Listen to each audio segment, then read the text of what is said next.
찬송가 435장 435장 진행드립니다.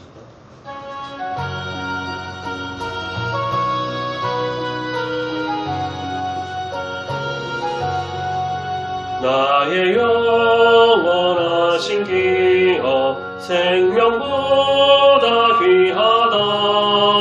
나의 갈 길 나가도록 나와 동행하소서.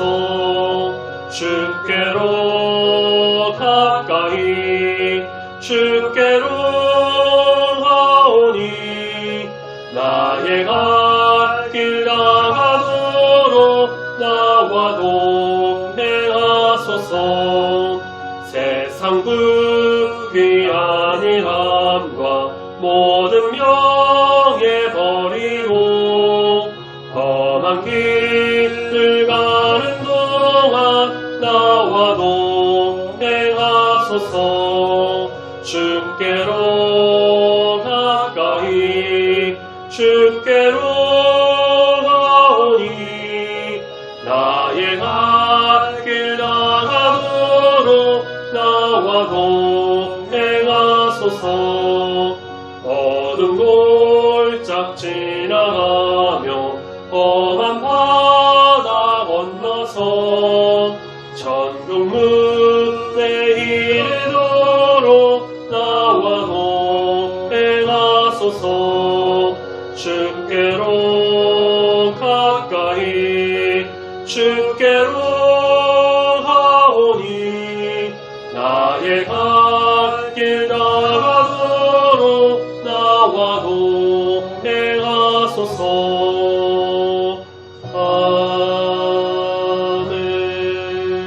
아멘. 사도신경으로 신앙 고백 드립니다.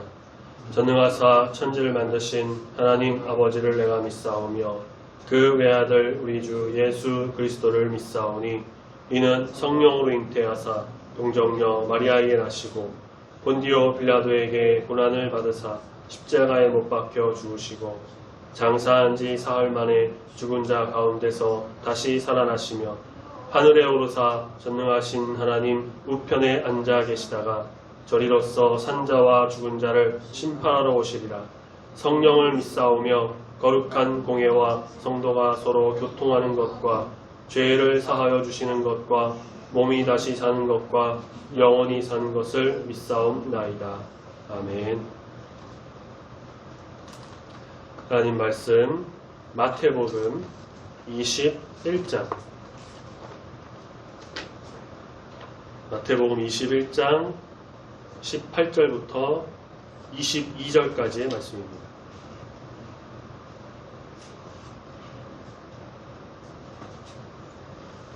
마태복음 21장 18절부터 22절까지 신약성경 35페이지 혹은 36페이지에 있습니다. 같이 한 목소리로 천천히 읽겠습니다. 시작.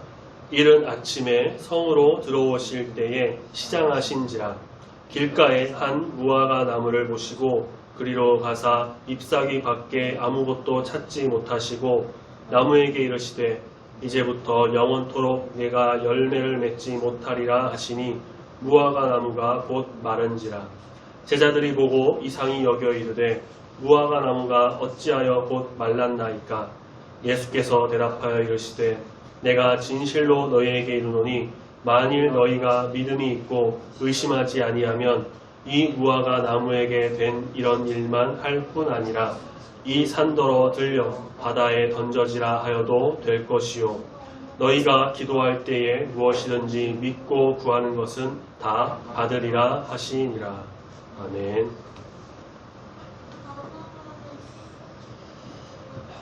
네, 우리가 지난주 말씀에서 이제 예수님께서 예루살렘에 입성을 하시고 가장 먼저 성전에 가셔서 거기서 재물을 비둘기 그런 거 파는 사람들, 장사하는 사람, 돈 바꾸는 사람들을 다 뒤집어 엎으시면서 내쫓으시고 만민이 기도하는 집을 강도의 소굴로 만들었다 하시며 이렇게 분노하시는 그런 모습을 같이 봤습니다.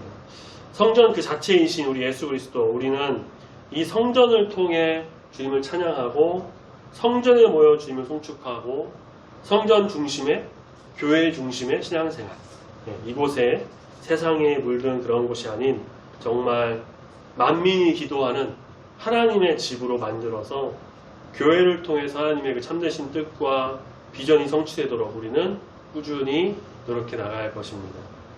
17절, 우리가 본 18절 바로 앞전이 17절이에요. 그들을 떠나 이제 성 밖으로 잠시 나가셔요. 베단이라는 곳에 가셔서 하루를 보내십니다. 이게 예루살렘 성 안에서 숙소를 잡으셨던 것이 아니었죠.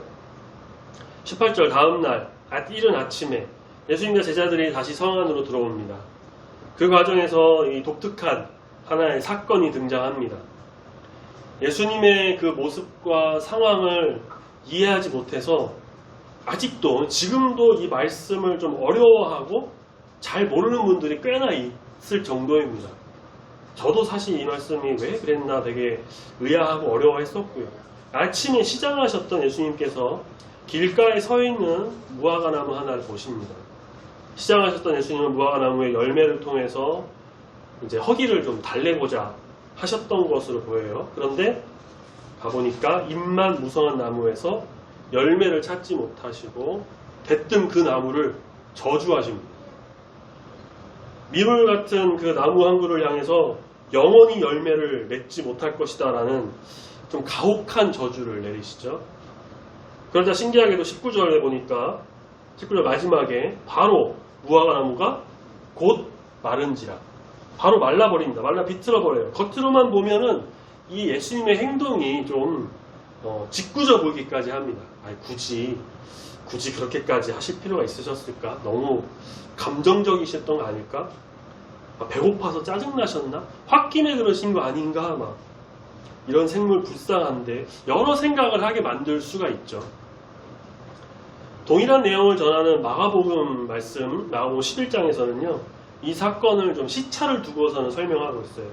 마가복음 11장 12절에서 14절에서는 밤에 베단이로 가실 때 그 나무에 저주하고 하나의 또 일이 생긴 다음에 20절에서 이후에 다음날 아침 제자들이 이제 마른 것을 확인하는. 그런데 우리가 오늘 본 마태복음 말씀에서는 그 내용이 그냥 하나의 사건으로 이제 합쳐서 설명하죠. 본 사건은요, 우리가 생각하는 것 이상으로 굉장히 중요한 상징성을 갖고 있습니다. 단순히 예수님이 어떤 짜증, 홧김, 배고픔에 그것으로 인한 어떤 짓궂은 행동이 아니라는 것이죠. 마태는 바로 전날 우리가 지난주 봤던 말씀 12절에서 17절 성전 청결 사건을 통해서 이 성전의 기능이 완전히 마비된 이 유대교의 실상을 고발했습니다. 자, 그리고 오늘 말씀 그 뒤로 이어지는 무화과 나무가 말라버린 사건을 하나의 사건으로 뒤로 배치하고요. 그 다음에 우리가 보게 될 말씀, 다음 주 볼 말씀인데요. 그 뒤에 23절부터 말씀에서는요. 예수님께서 성전에서의 어떤 권위에 대해서 대제사장과 장로들 이런 사람들과 논쟁을 벌이고 계십니다. 다시 말해 마태는 성전과 관련된 성전 두 기사 사이에 지금 이 무화과 나무가 마르는 하나의 사건을 배열하면서 강한 상징성을 부여하고 있는 것인데요. 그 상징성을 보기에 앞서 이 무화과 나무가 어떤 나무인지를 먼저 잠깐 보면요.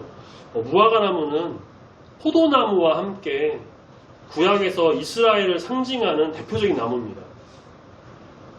이사야, 예레미야, 호세야 이런 선지자가요. 이스라엘을 무화과 나무로 표현했어요. 지중해 주변 국가에서 자생하는 나무로 이스라엘 지역에는 일찍부터 이식돼서 널리 재배하는 그런 나무였다고 합니다. 많이 자라면 한 12m까지도 자란다고 하고요. 잎이 굉장히 넓어서 그늘을 만들어주기도 했고요. 무화과 열매는 다양하게 먹었어요. 날로 먹고 말려서 먹고 그냥 먹고 빵으로 만들어 먹기도 했다고 합니다. 또 치료적인 효력이 있어서 약으로도 사용했다고 합니다.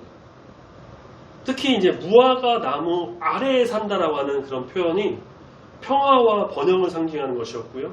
무화과 나무의 그 풍성한 열매는 이스라엘의 축복을 상징합니다.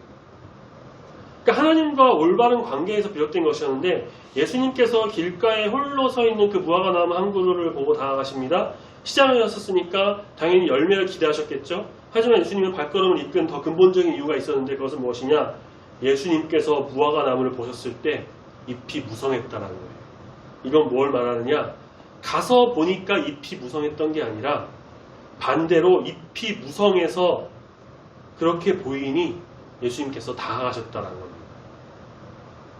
그러니까 팔레스타인 이 이스라엘 지역에서 무화과 나무가 잎을 내는 시기가 대개 3월에서 4월 사이라고 합니다. 그 시기가 이제 6월절과 6월절에 가까운 시기예요. 그러니까 바로 이때 잎이 나기 시작했을 것인데 이 나무 같은 경우 열매가 먼저 나오고 무르익을 때쯤에 잎이 무성하게 자랍니다. 그렇게 나온 열매는 3, 4월 지나서 5월쯤에 수확을 하는데 그러니까 잎이 무성하다는 걸 뭘 말할까요? 열매가 그보다 먼저 나와서 그 이후에 수확하는 거니까 당연히 열매가 풍성하다는 것을 기대하게 만들겠죠. 잎이 무성하다는 건 열매가 반드시 있을 거라는 기대를 갖고 있는데 근데 예수님께서 잎을 뒤척이면서 이 열매를 찾으셨는데 아무것도 없었습니다. 잎만 무성할 뿐 열매가 없었다라는 겁니다. 당시 이스라엘은 지난주 말씀드렸던 그 성전 유대교 그것이 지탱하고 있었는데요. 예수님은 그 성전을 정화하시면서 마비되고 오염되고 타락한 성전 질서를 완전히 무너뜨리셨습니다. 이어지는 사건에서 다음 주에 보게 될 내용인데요. 종교 지도자들과 성전 안에서 참된 권위에 대해서 다시 한번 말씀하시는 게 나와요.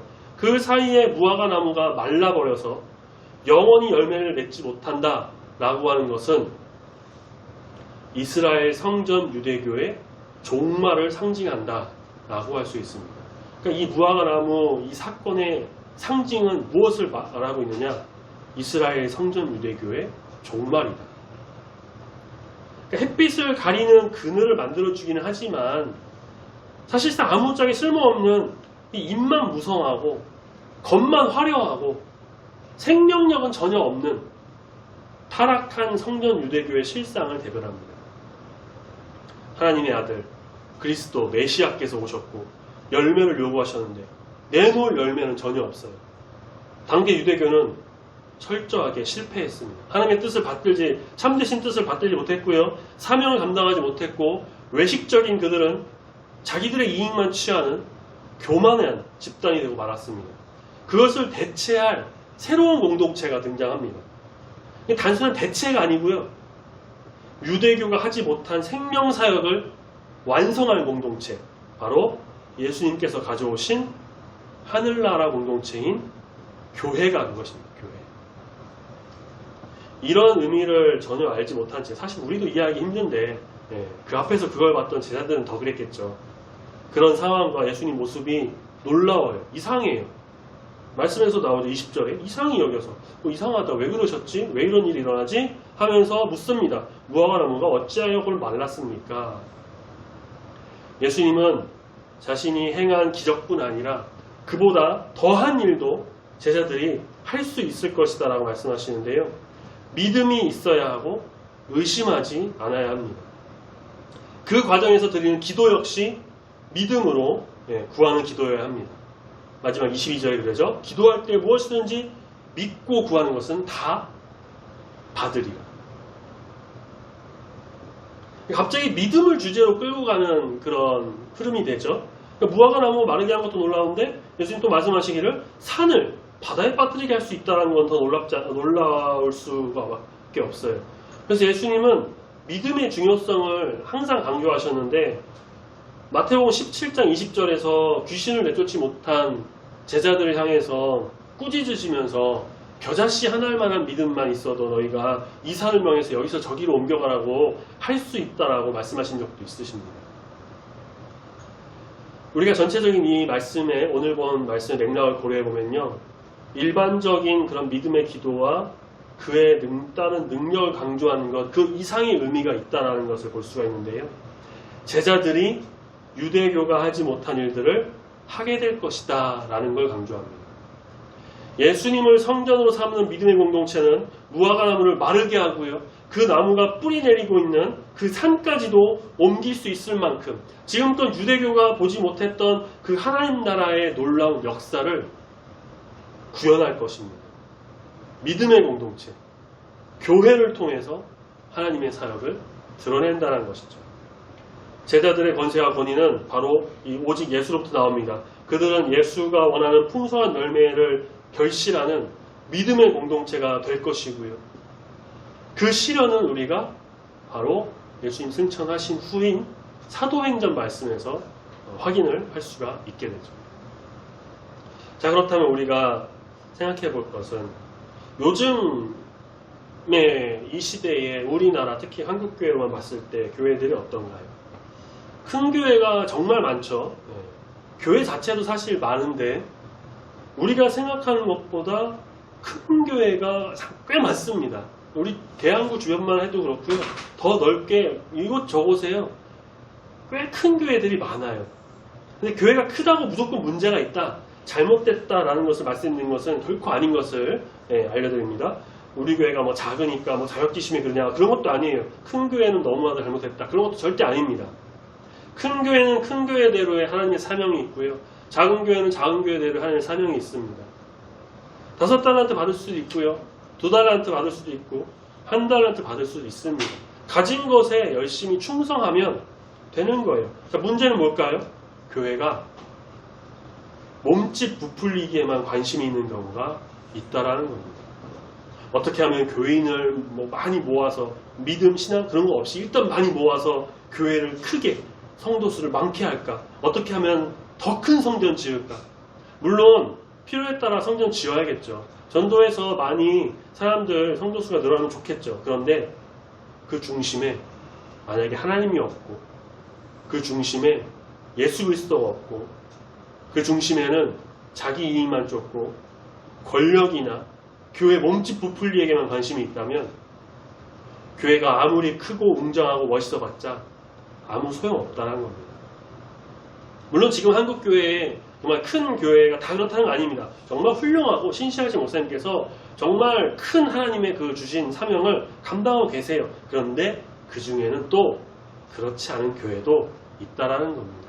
마치 무화과 나무에 열매가 없어서 그 중심에 믿음이 없고 성령이 없고 입만 그냥 무성해서 겉만 번지르르한 교회를 크고 멋있게 지어서 사람들이 보기에 좋게 하고 자랑하고 뽐내려고 하는 그런 것처럼 말입니다. 성전 건축도 중요하지만 성전 건축이 교회의 최종 목표는 아닙니다. 교회의 최종 목표는요, 교회의 사명은 하나님 나라를 만들어가는 것입니다. 교회는 하나님의 뜻을 세우는 것입니다. 좋은 열매를 맺어야 돼요. 그래서 좋은 열매란 우리의 믿음이 굳건해지고 성령 충만해지고 또한 주변 사람들에게 복음을 전해서 정말 그들이 주께 돌아와 열심히 믿고 그 마음의 중심에 믿음이 생기고 성령께서 계시는 것. 부수적으로 성전을 건축한 일이 있다면 정말 감사하겠죠. 먼저 그의 나라와 의를 구해야 됩니다. 그 말씀을 우리는 기억해야 합니다. 교회의 참사명은 하나님 나라를 만들어가고 지역의 복음을 전하고 진리를 선포하고 선한 모습을 통해 아름다운 예수 그리스도의 향기를 날려서 하나님의 비전을 성취하는 것입니다. 그러기 위해서는 예수님께서 제자들이 말씀하신 것처럼 우리에게 먼저 믿음이 있어야 돼요. 믿음을 가지고 주님의 뜻을 세우고 특별히 다른 어떠한 곳이 아닌 이 교회를 통해 하나님의 뜻이 세워질 이 교회를 통해 아름다운 주의 비전을 성취하는 우리 모두 교회가 되기를 소망합니다. 아멘. 다시 한번 말씀드리지만 큰 교회를 비난하거나 그러는 게 절대 아니에요. 그 안에도 분명 하나님의 뜻이 있고요. 하지만 그렇지 못한 교회도 종종 있으니까 우리는 그래서 기도할 때에 이 나라 이 민족을 위해서 기도하고 또 이 땅의 모든 교회들을 위해서도 다른 교회들을 위해서도 우리가 그 교회를 정말 긍휼히 여기고 불쌍히 여기는 마음으로 하나님 뜻이 그 교회를 통해서 세워지기를 바라는 마음으로 그리고 우리 교회를 위해서도 같이 함께 기도하며 나가는 주의 자녀가 되어야 할 것입니다. 아멘. 같이 찬양하겠습니다. 우리 앞에 놓인 신령한 노래 신령한 노래 9장, 신령한 노래 9장 찬양하겠습니다.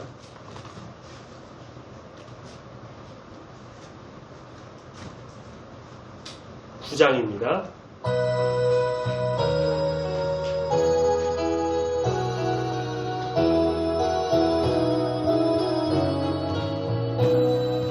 먼저 그 나라와 의를 구하라. 그 나라와 그 의를 그리하면 이 모든 것을 너희에게 더하시리라. 할렐루야 할렐루야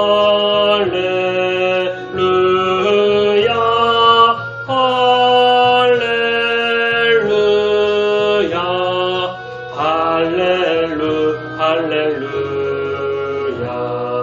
사람이 떡으로만 살 것 아니요 하나님 말씀으로 그리하면 이 모든 것을 너희에게 더하시리라. 할렐루야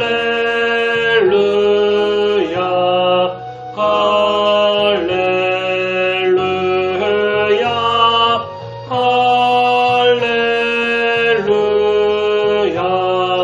할렐루야 할렐루야. 구하라 그리하면 구할 것이요 찾으라 찾을 것이요 두드리라 문이 열릴 것이니 할렐루야 할렐루야 할렐루야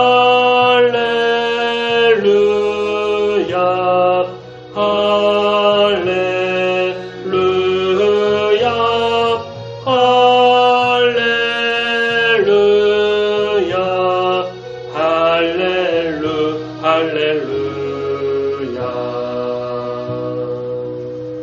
아멘. 기도하겠습니다. 하나님 아버지 감사합니다.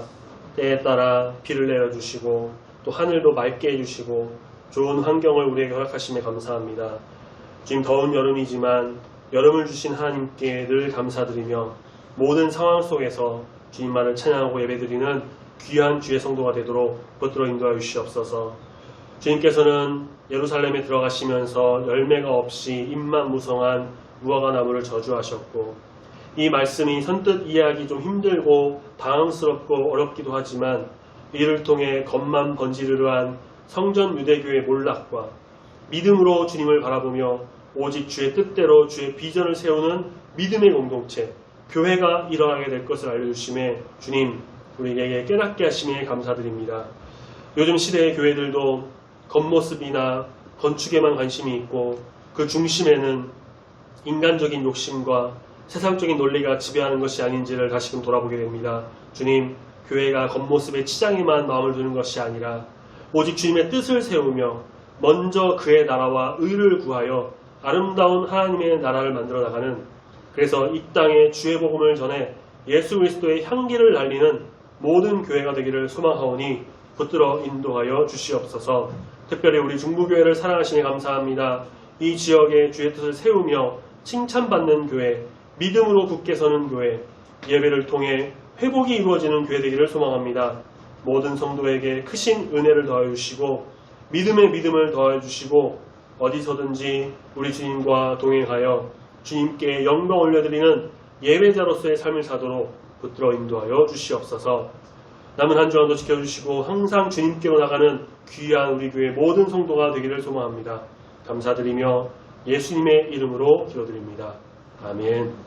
하늘에 계신 우리 아버지여, 이름이 거룩히 여김을 받으시오며 나라가 임하시오며 뜻이 하늘에서 이루어진 것 같이 땅에서도 이루어지이다. 오늘날 우리에게 일용할 양식을 주옵시고 우리가 우리에게 죄 지은 자를 사하여 준 것 같이 우리 죄를 사하여 주옵시고 우리를 시험에 들게 하지 마옵시고 다만 악에서 구하옵소서. 내게 나라와 권세와 영광이 아버지께 영원히 있사옵나이다. 아멘.